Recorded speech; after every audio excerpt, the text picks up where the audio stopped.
पांडवों का अज्ञातवास पूर्ण हुआ। कैसे कैसे?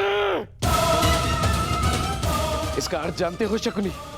इसका अर्थ यह है कि पांडव लौटेंगे और अपना अधिकार मांगेंगे।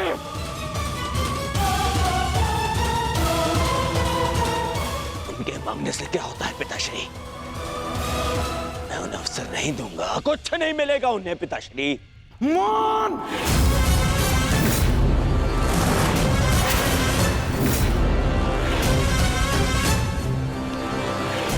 मौन रहो दुर्योधन, मौन।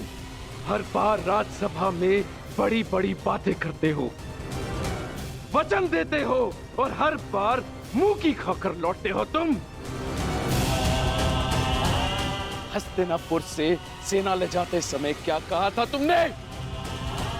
कि पांडवों का अज्ञातवास भंग करके लौटूंगा। और इस समय तुम मेरे समक्ष क्या सूचना लेकर आए हो? कि अकेले अर्जुन ने समस्त कुरु सेना को निरस्त्र कर दिया। एक ही स्वप्न देखा है ना तुमने, सम्राट बनने का। अरे अगर एक अर्जुन को ना संभाल सके तुम, तो ये हस्तिनापुर का साम्राज्य क्या संभालोगे?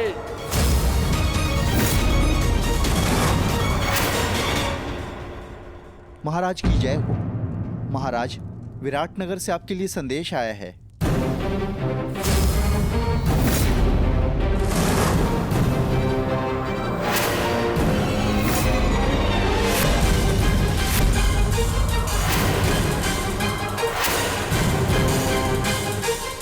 कृष्ण, विराटनगर से क्या संदेश आ सकता है? अवश्य उन पांडवों का ही संदेश होगा। युद्ध की चेतावनी भेजी होगी उन्होंने।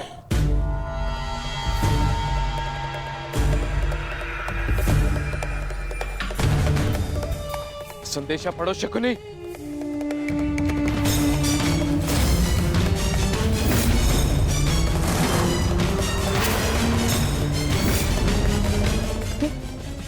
ये कैसे हो सकता है? क्या लिखा है इसमें मामाश्री? ये नहीं हो सकता दुर्योधन।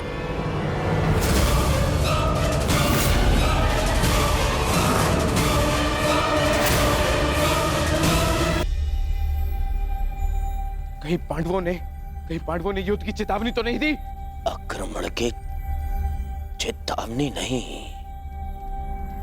विवाह का निमंत्रण आया है। विवाह? किसका विवाह?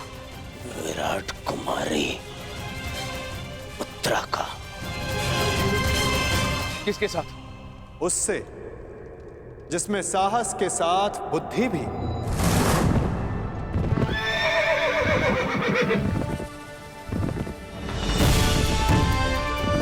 उसके हाथों में पर्वतों का बल है,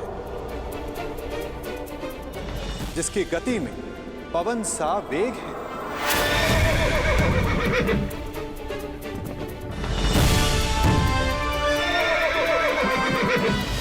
जिसके विषय में तुलना ही नहीं की जा सकती कि उसके बाणों की धार अधिक तीक्ष्ण है या उसका मस्तिष्क।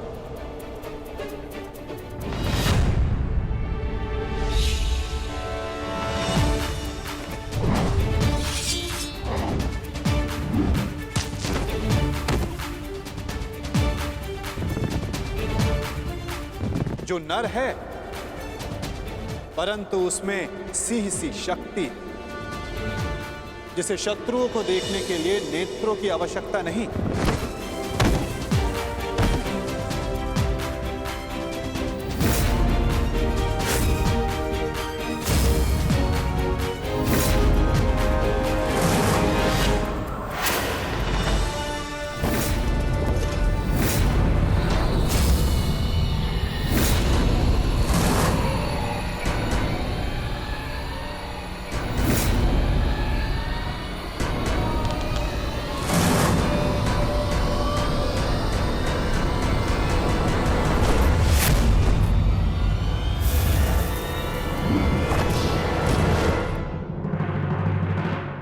जिसकी शक्ति शेष नाग के समान है।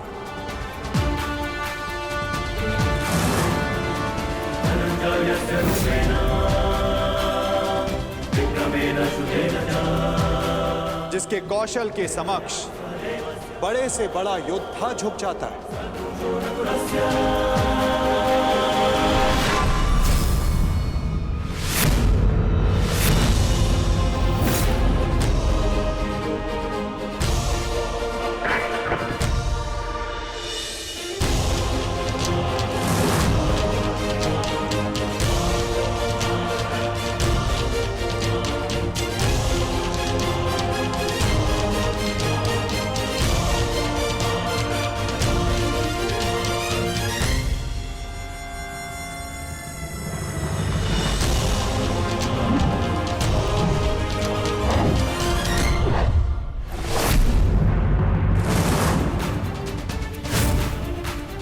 मित्रों का मित्र और शत्रुओं का शत्रु है, जो अपनों के मान के लिए अपने प्राणों को न्यौछावर कर दे, परंतु उसमें तनिक भी अभिमान नहीं।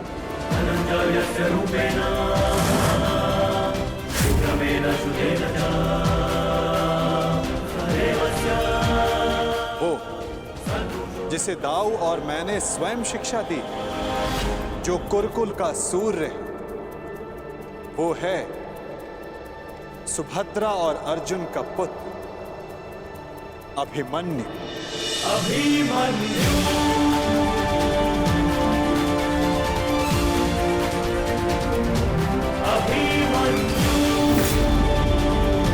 वो जितना शक्तिशाली है उतना ही विनम्र है।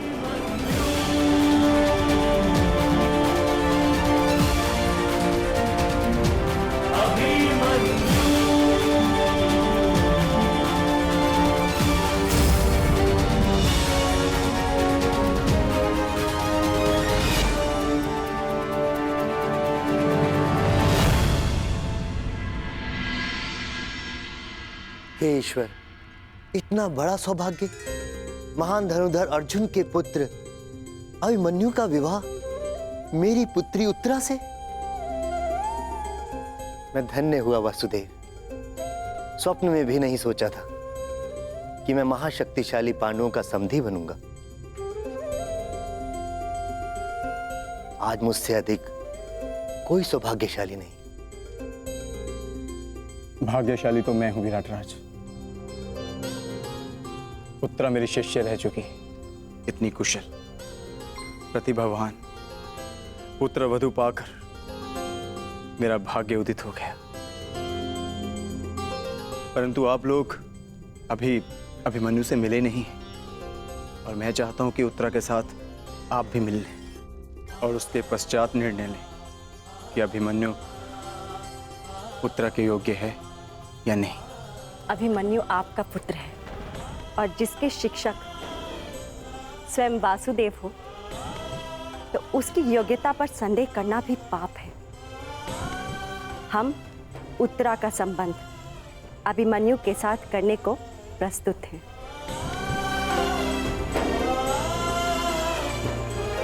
और आपका क्या निर्णय? बधाई हो विराटराज, अब आप पांडवों के समधी हुए।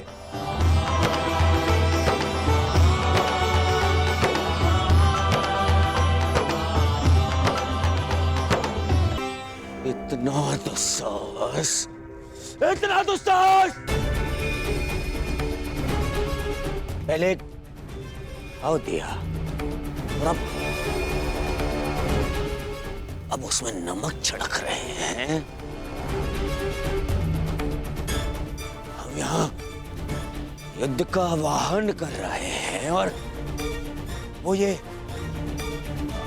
विवाह का निमंत्रण भेज रहे हैं।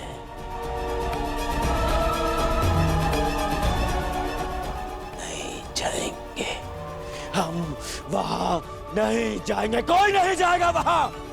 ना ना ना ना दुर्योधन, हम वहां जाएंगे।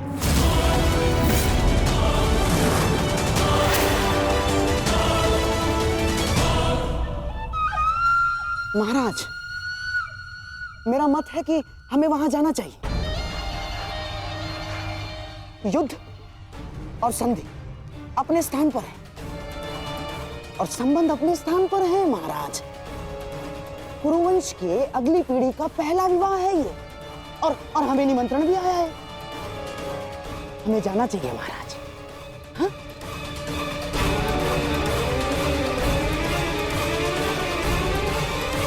क्यों महामहिम, आप क्या सोचते हैं?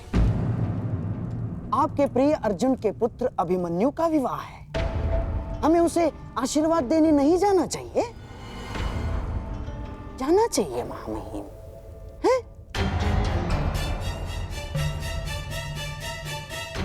क्यों अंगराज, क्या एक पीढ़ी के बैर का दंड अगली पीढ़ी को देना क्या न्यायोचित है? बोलिए अंगराज। जिनसे युद्ध करना है उनका आतिथ्य ग्रहण करना उचित नहीं है।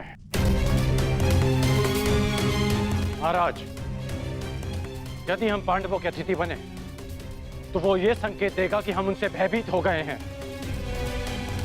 ना ना ना ना ना ना, अपितु इस निमंत्रण को स्वीकार नहीं किया तो संदेश जाएगा कि हम उनसे भयभीत हैं। महाराज, युद्ध होगा तो होगा, परंतु परिवार से प्रेम का निमंत्रण आया तो हमें उसे स्वीकारना चाहिए महाराज।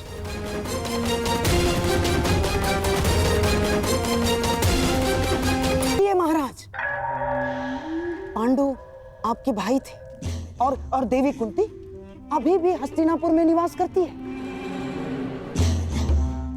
तो क्या हम उनसे अपने पौत्र के विवाह में सम्मिलित होने का अधिकार छीन सकते हैं महाराज?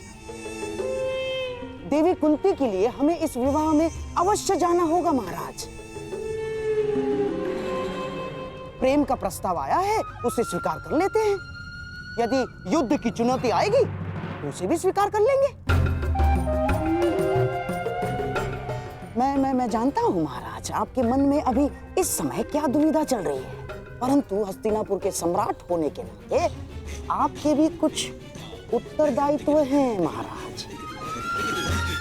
आप समझ रहे हैं ना महाराज मैं क्या कह रहा हूं?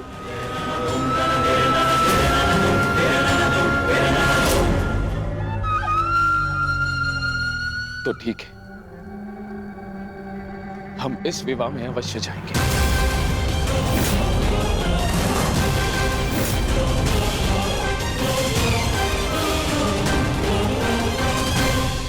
कौरव का निमंत्रण देने की क्या आवश्यकता थी वासुदेव? क्योंकि कौरव तुम्हारे संबंधी हैं विकोदर, और हमने निमंत्रण केवल कौरवों को नहीं हस्तिनापुर को भेजा है, जहां तुम्हारी माता है, पितामह है। इतने वर्षों के पश्चात भी भीम को अपने क्रोध पर नियंत्रण करना नहीं आया। मैं अपने अनुज की ओर से आपसे क्षमा चाहता हूं वासुदेव, परंतु मेरे भी मन में यही प्रश्न है कि कौरवों को निमंत्रण क्यों? और अब भी मेरा उत्तर वही रहेगा युधिष्ठिर, कि कौरव तुम्हारे संबंधी हैं। पूछने का कोई लाभ नहीं ज्येष्ठ। माधव को यदि नहीं बताना है तो वो नहीं बताएंगे, परंतु मुझे विश्वास है माधव ने जो भी निर्णय लिया होगा हमारे हित में ही लिया होगा, क्योंकि माधव की आंखें भविष्य देख सकती हैं। यदि विश्वास है पार्थ, तो आगे बढ़ो, विवाह की तैयारी करो, क्योंकि समय कम है और कार्य अधिक शेष है।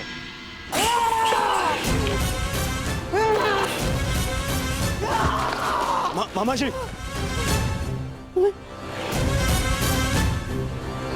तुम्हें क्या लगता है ये निमंत्रण मैंने बड़े आनंद से स्वीकार किया है? ये लगता है तुम्हें? मेरे मन से पूछो, मेरी आंखों में देखो दुर्योधन, तुम्हें उत्तर मिल जाएगा। कितना कितना बड़ा अपमान है ये निमंत्रण मेरे लिए, ये निमंत्रण। परंतु यदि इतना बड़ा अपमान था मामाश्री, तो निमंत्रण स्वीकार क्यों किया मामाश्री? क्योंकि एक अपमान का उत्तर देने के लिए अपमान को स्वीकारना पड़ता है दुर्योधन। ये विवाह, ये संबंध, ये निमंत्रण मेरे लिए उस कृष्ण का प्रहार है दुर्योधन, प्रहार, बड़ा दुखदायी प्रहार है। और उस प्रहार का उत्तर देने मुझे जाना होगा दुर्योधन, और मैं जाऊंगा। तुम खड़े क्यों हो? तुम बैठो, मैं जाऊंगा, मैं जाऊंगा। मैं कुछ समझ नहीं पा रहा हूं मामाश्री। उस छलिए ने मुझे हरा दिया दुर्योधन, मैं हार गया। हमने दिग्विजय करके उन्हें मित्र विहीन कर दिया। द्वारका में महाबली बलराम के साथ संधि करके हमने उन्हें आशा विहीन कर दिया। परंतु उस छलिए ने एक ही क्षण में पांडवों को वो सब कुछ दे दिया जो हमने उनसे छीना था दुर्योधन। इस विवाह से उस वासुदेव ने उन पांडवों को राज, मित्र, आशा सब कुछ दे दिया, सब कुछ दे दिया दुर्योधन।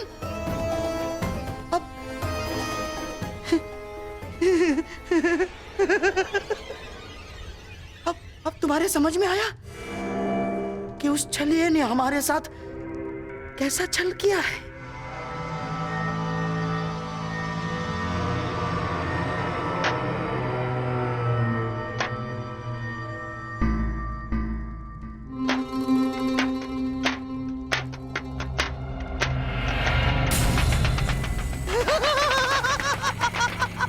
साम ताम दंड भेद युक्ति कपट छल कुचक्र षड्यंत्र, कुछ भी प्रयोग करके मैंने इस विवाह को अपशकुन न बनाया तो मेरा भी नाम शकुन ही नहीं।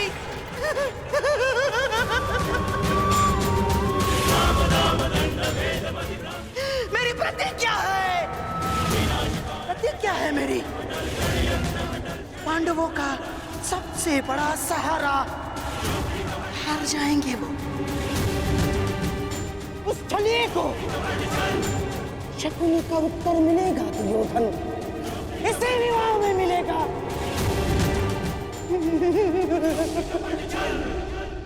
13 वर्षों के वनवास ने न केवल तुम्हारे संयम और पराक्रम को धार दी है युधिष्ठिर, 13 वर्षों की इस अवधि में कठिन परिश्रम और परीक्षण के पश्चात तुम्हारी अगली पीढ़ी भी युद्ध कौशल में कुशल हो गई।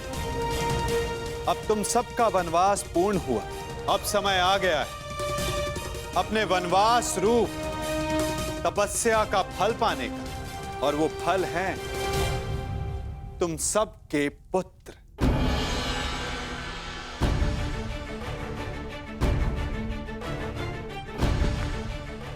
सर्वप्रथम प्रस्तुत है युधिष्ठिर पुत्र प्रतिविंध्य।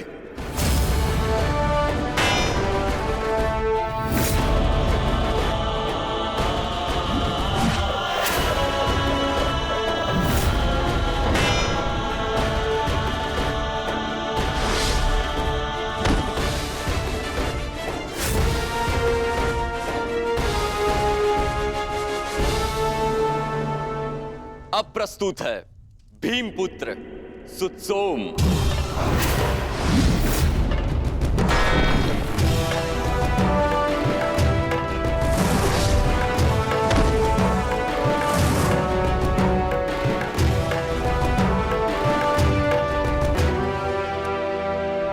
अगला शूर है गांडीवधारी अर्जुन का सुपुत्र शुतकर्म।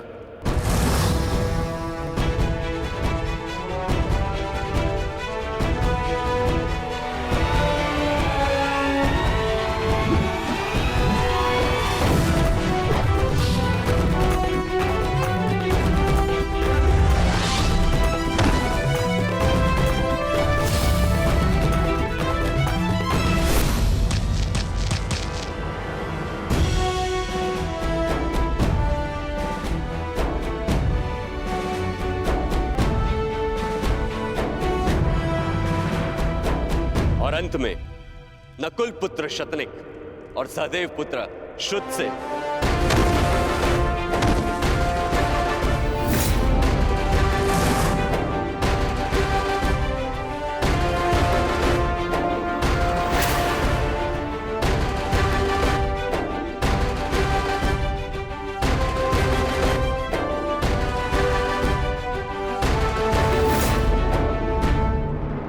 और अब प्रस्तुत होने जा रहा है वो योद्धा जिसने युधिष्ठिर का धर्म भी सीखा है, जिसमें भीम जैसा बल भी है, नकुल की एकाग्रता और सहदेव की चपलता और धनुर्विद्या में अर्जुन जैसी निपुणता।